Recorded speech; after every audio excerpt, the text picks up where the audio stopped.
What's up, everybody? So I'm about to show you parts of my vintage collection that I just bought. So yeah, here we go, baby. Let's get it. Of course, first audio clip was bad. So this is the first bike that I have, Kawasaki 750 H2 Mach 4 triple two-stroke. Pretty sweet. So the next one I got is this RD 400 twin baby.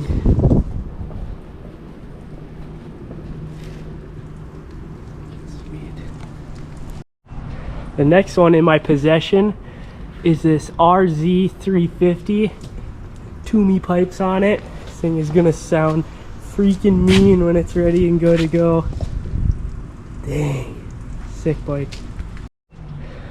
The next one I got is this GT380. It's pretty sweet. Quad pipes. Just bad to the bone. Cool old bike. Next one I got is this GT750 Water Buffalo. Cool bike. Big problem though. Roachy tank. So that's gonna be a fun project. But nonetheless, still a really cool, desirable bike. Not sure what I'm gonna do with this one yet. TBD. Last but not least, Suzuki GT550. This one is also kind of roachy, but we'll figure out what to do with that one. The cool thing is about that one, I have a subsequent arch bike. Kind of cool. Alrighty, everybody, so the first bike I figured that I am gonna go and fix is this GT380. So I think the first order of business is get the tank off, get the seat off, and kind of assess the fuel situation, and then if it's got any old fuel in it, etc. So yeah, here we go.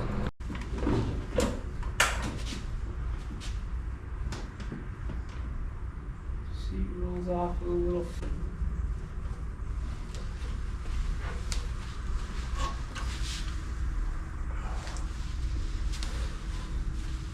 Trying to figure out what holds this tank in. Those are some brittle gas lines.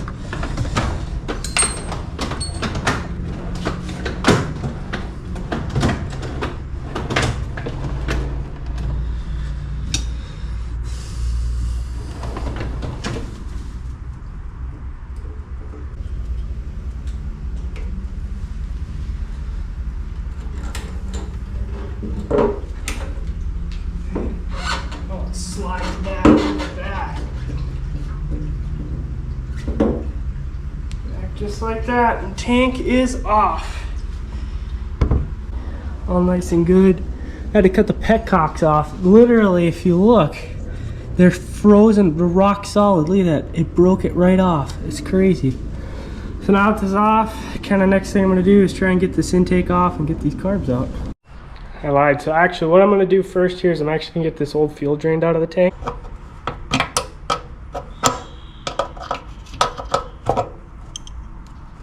Oh.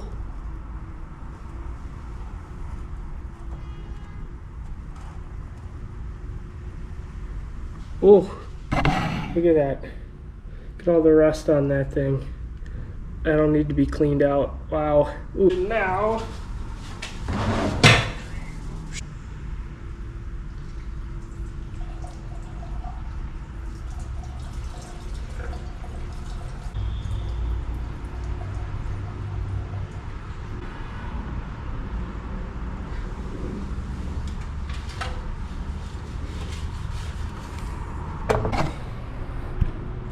a lot of rust and crust in that one. Look at that, it's gross. Ugh. Gotta get that out though. That's a good start. So after pulling the tank off and draining the fuel, I went ahead and disassembled the carburetors and pulled them off the bike.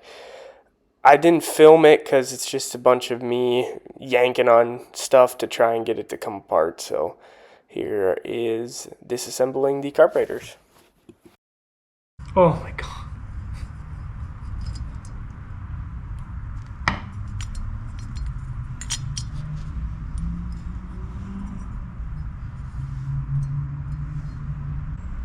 Oh.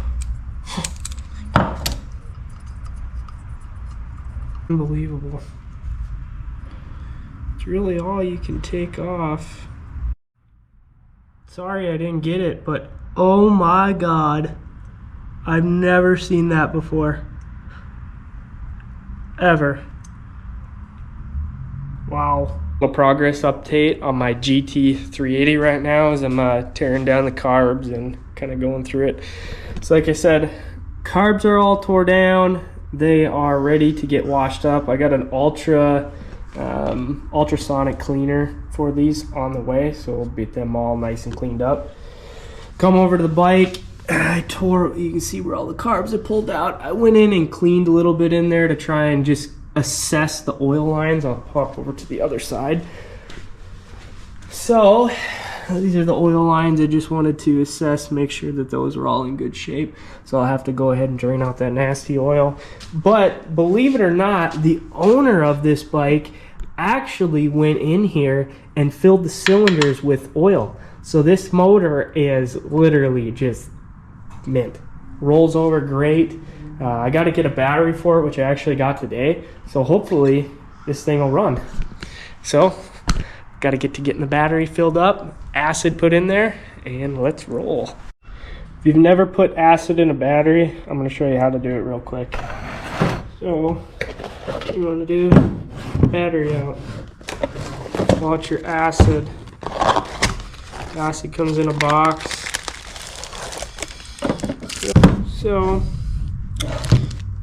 here's an upper and lower line. Basically, you're going to take just the caps off here, and then the acid, and you fill each one up until they get to that line.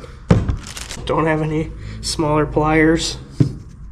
Well, we got to use the big dogs.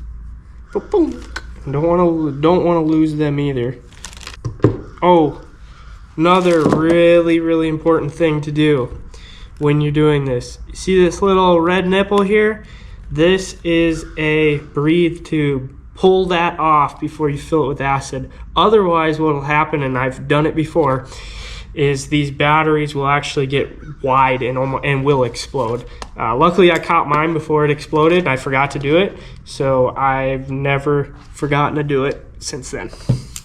That is the one thing you do not want to screw with acid, because this stuff is not healthy by any means. You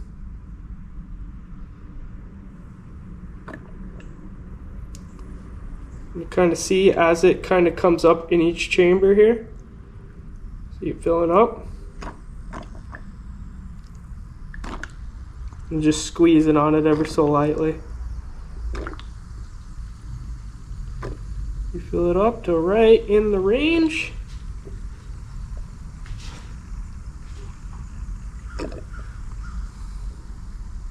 And that's good. Go to the next one. And you just let this stuff sit for a little bit and then come back and you can top it off if you really want to. But I let it sit for a little while and kind of let it do its bubbling thing for a while. You just want to be as careful as you can. But yeah, we'll let it sit like that here for a little bit and just kind of bubble off and then come up and top it up. And then you put the caps back on, but just let it sit for a little while and bubble out. And I don't know, usually I've let them sit from anywhere from 20 minutes to an hour. It's just a little bubble. Then you want to put them on the trickle charger for at least 6 hours. Yeah, otherwise you're done. Installed the battery here and just wanted to check how everything was going. You're never going to believe this. Look at this. Watch this. Turn the key on. Neutral light pops on.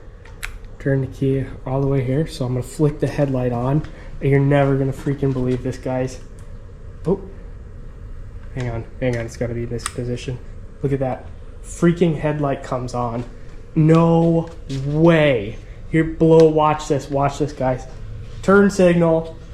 This is like, you don't even believe how crazy this is for these vintage bikes.